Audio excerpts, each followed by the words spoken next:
Hi friends, సాధారణంగా మనం ఈ రోజుల్లో ఇంటర్నెట్ లేకుండా అరగంట కూడా ఉండలేము. ఫ్రెండ్స్, ఒకసారి ఆలోచించండి, కొద్దిసేపు ఇంటర్నెట్ లేకుండా ఎలా ఉంటుందో.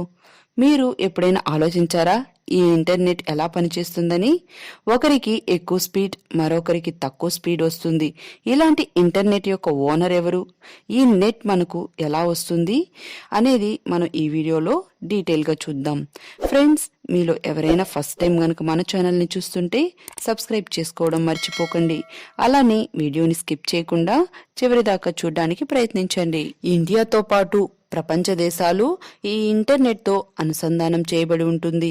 మీరు అనుకోవచ్చు ఇంటర్నెట్ శాటిలైట్స్ ద్వారా వస్తుంది అని, కానీ అలా కాదు. ఈ ఇంటర్నెట్ అనేది 99.9% ఆప్టికల్ ఫైబర్ కేబుల్స్ ద్వారానే వస్తుంది. అలాగే మీరు అనుకోవచ్చు, నా మొబైల్కి ఎలాంటి కేబుల్ జాయిన్ చేయలేదు కదా.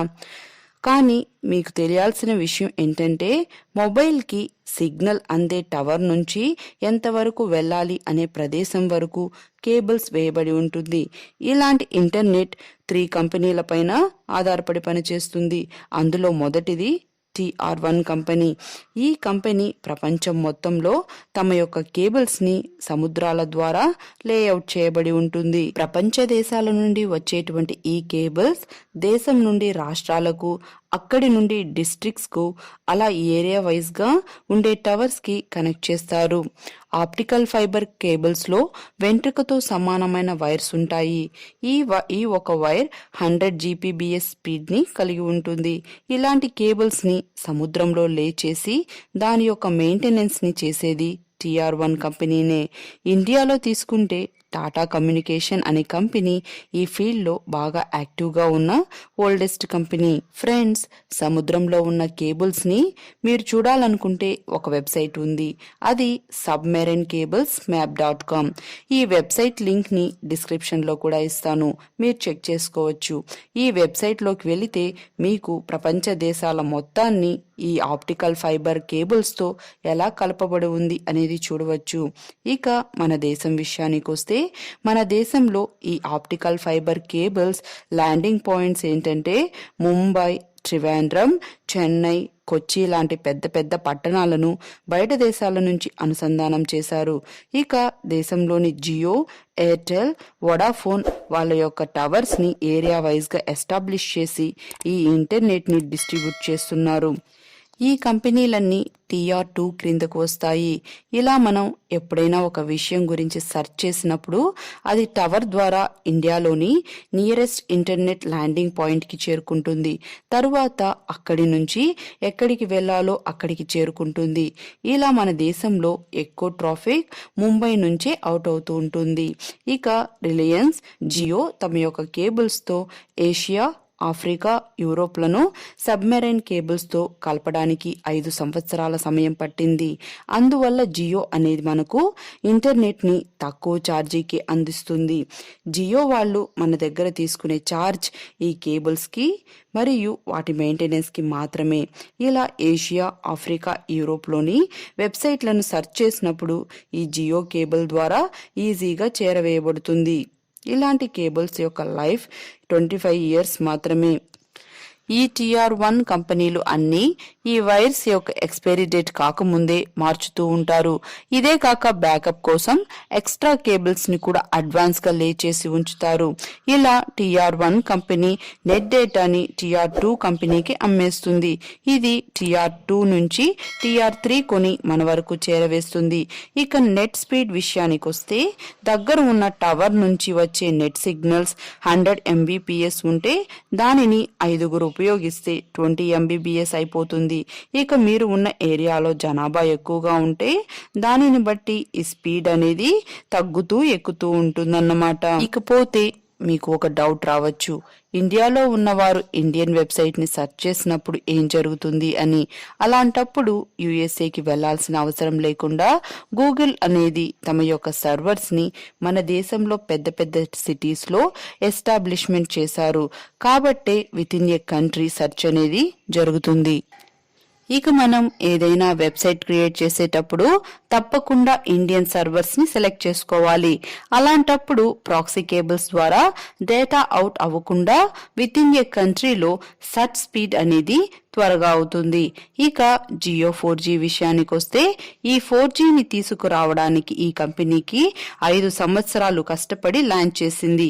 సొంతంగా కేబుల్స్ ని లే చేసినందువలన ఈ జియో యొక్క ప్లాన్స్ మిగతా కంపెనీతో పోల్చితే చాలా చీప్ గా ఉంటుంది. ఇండియాలో ఇప్పుడు TR1 కంపెనీస్ జియో మరియు టాటా కమ్యూనికేషన్స్. TR2 కంపెనీల విషయానికి వస్తే ఎయిర్టెల్, ఐడియా, వోడాఫోన్ లాంటివి ఇవి మన ఇండియాలో యాక్టివ్ గా ఉన్నాయి. వీరు TR1 కంపెనీకి పర్ జీబీకి కొంత మొత్తంలో పే చేసి డేటాను కొని TR3 కంపెనీలకు అమ్మేస్తారు. మీకు డౌట్ రావచ్చు, TR3 కంపెనీస్ ఏవి అని. అవేంటంటే హాత్వే, టికోనా, స్పీడ్వే, లియో లాంటివి. ఇలా TR2 TR3 కంపెనీస్ తమ డేటాని ఒకరినికొకరు పంచుకోవడానికి అనువుగా ఒక కంపెనీని ఎస్టాబ్లిష్మెంట్ చేశారు. అదే NIXI. దీని ఫుల్ ఫామ్ ఏంటంటే national internet exchange of India అంటారు. ఫ్రెండ్స్, ఒకవేళ మీకు మన ఇండియా యొక్క ట్రాఫిక్ మరియు డేటా ఇన్పుట్ అండ్ అవుట్పుట్లను చూడాలనిపిస్తే మీరు ఈ NIXI వెబ్సైట్ని బ్రౌజ్ చేస్తే తెలుస్తుంది. నేను ఆల్రెడీ పైన చెప్పిన విధంగా మ్యాక్సిమం 75% డేటా అవుట్ అనేది ముంబై ల్యాండింగ్ పాయింట్లోనే జరుగుతుంది. ఈ విధానం అనేది కొన్ని సాఫ్ట్వేర్లతో కూడుకున్నది. యాక్చువల్గా ఇంటర్నెట్ బ్రౌజింగ్ అనేది ఉచితం మాత్రమే, కానీ మనం ఇస్తున్న కాస్ట్ వచ్చి లే చేసిన కేబుల్ కాస్ట్ మరియు వాటి మెయింటెనెన్స్ ఛార్జ్ మాత్రమే. ఫ్రెండ్స్, మీకు డౌట్ రావచ్చు, ఒకవేళ ముంబై ల్యాండింగ్ పాయింట్లో ప్రాబ్లం వస్తే ఎలా చేస్తారని. ఏముందండి, మన దగ్గర మిగతా ల్యాండింగ్ పాయింట్ అయిన కొచ్చి, చెన్నై, ట్రివాండ్రం లాంటి ప్రాంతాల నుంచి ఈ ట్రాఫిక్ ని అవుట్ చేయిస్తారు. ఇలాంటి సమయంలో డేటా అనేది తిరిగి వెళ్లడం వలన సర్చింగ్ కి కొంత సమయం అనేది పడుతుంది. అప్పుడే నెట్ అనేది స్లో అయ్యే ఛాన్సులు కూడా ఎక్కువ. మీరు ఈ యొక్క పూర్తి విధానాన్ని చూడాలి అనుకుంటే ల్యాప్టాప్ లో కానీ డెస్క్టాప్ లో కానీ కమాండ్ ప్రాంప్ట్ లోకి వెళ్లి ట్రేస్ఆర్టీ, దీనితో పాటు మనం సెర్చ్ చేయాల్సిన డొమైన్ యాడ్ చేస్తే, ఫర్ ఎగ్జాంపుల్ ట్రేస్ఆర్టీ స్పేస్ google.com, అది మనకు మన సిస్టమ్ నుంచి గూగుల్ సర్వర్ దాకా ఎలా వెళ్తుంది అనేటువంటి ప్రాసెస్ ని ఐపీలతో సహా మనకు చూపిస్తుంది. ఒకవేళ మీరు కమాండ్ ప్రాంప్ట్ లోని IP అడ్రస్లను చెక్ చేసుకోవాలి అనిపిస్తే IP లొకేషన్ వెబ్సైట్ నుంచి తెలుసుకోవచ్చు. ఇందులో మనం IP వేస్తే అది ఏ పట్టణం అడ్రస్ అనేది తెలిసిపోతుంది. ఇలాంటి ఇంటర్నెట్ యొక్క ఉపయోగాల గురించి మీకందరికీ తెలిసింది.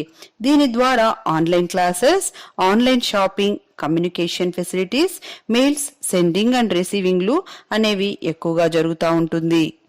ఫ్రెండ్స్, ఇలాంటి ఇంటర్నెట్ వల్ల ఎన్ని లాభాలున్నాయో అన్ని నష్టాలు కూడా ఉన్నాయి. అవేంటంటే మనకు తెలియకుండానే మనం కొన్ని ప్రమాదకరమైన వెబ్సైట్లోనికి వెళ్ళిపోతూ ఉంటాము. అలాంటి వాటి వలన మన యొక్క సిస్టమ్ అనేది వైరస్తో నిండి చెడిపోతుంది. ఇకపోతే ఇంకా ఈ ఇంటర్నెట్ పైన సమర్థవంతమైన మానిటరింగ్ లేదు కనుక చిన్న పిల్లలు అనవసరమైన సైట్లోకి వెళ్ళి చూడరానివి చూస్తుంటారు. కాబట్టి ఫ్రెండ్స్, దీని కొరకు పేరెంటల్ లాక్ ని యూస్ చేయండి. సో ఫ్రెండ్స్, దీనికి సంబంధించి no gadgets for kids and learning apps for kids అనే వీడియోస్ ని చేశాను. దాని లింక్ ని డిస్క్రిప్షన్ లో ఇస్తాను. ఎవరైనా చూడాలి అనుకుంటే చూడొచ్చు. ఇంటర్నెట్ వలన మనకు అనవసరమైన విషయాలు చూస్తూ సమయం వృధా అవుతుంది కనుక ఇలాంటి ఇంటర్నెట్ ని మంచి అవసరమైన వాటి కోసం మాత్రమే వాడాలి. సో ఫ్రెండ్స్, ఇలాంటి ఇంటర్నెట్ అనేది చాలా పెద్ద విభాగం. దీనిని అమెరికా భద్రతా విభాగమైన advanced research project agency ARPA వారి యొక్క సొంత ఖర్చులతో సృష్టించబడింది. సో ఫ్రెండ్స్, చూసారు కదా మనకు వచ్చేటువంటి ఇంటర్నెట్ ఎలా వస్తుంది, ఎక్కడి నుండి వస్తుంది అని. సో ఫ్రెండ్స్, ఈ వీడియో గనుక మీకు నచ్చినట్లయితే లైక్ చేసి షేర్ చేయండి. అలానే ఇలాంటి ఇంట్రెస్టింగ్ టాపిక్స్ కోసం మన ఛానల్ ని సబ్స్క్రైబ్ చేసుకోండి. Thanks for watching.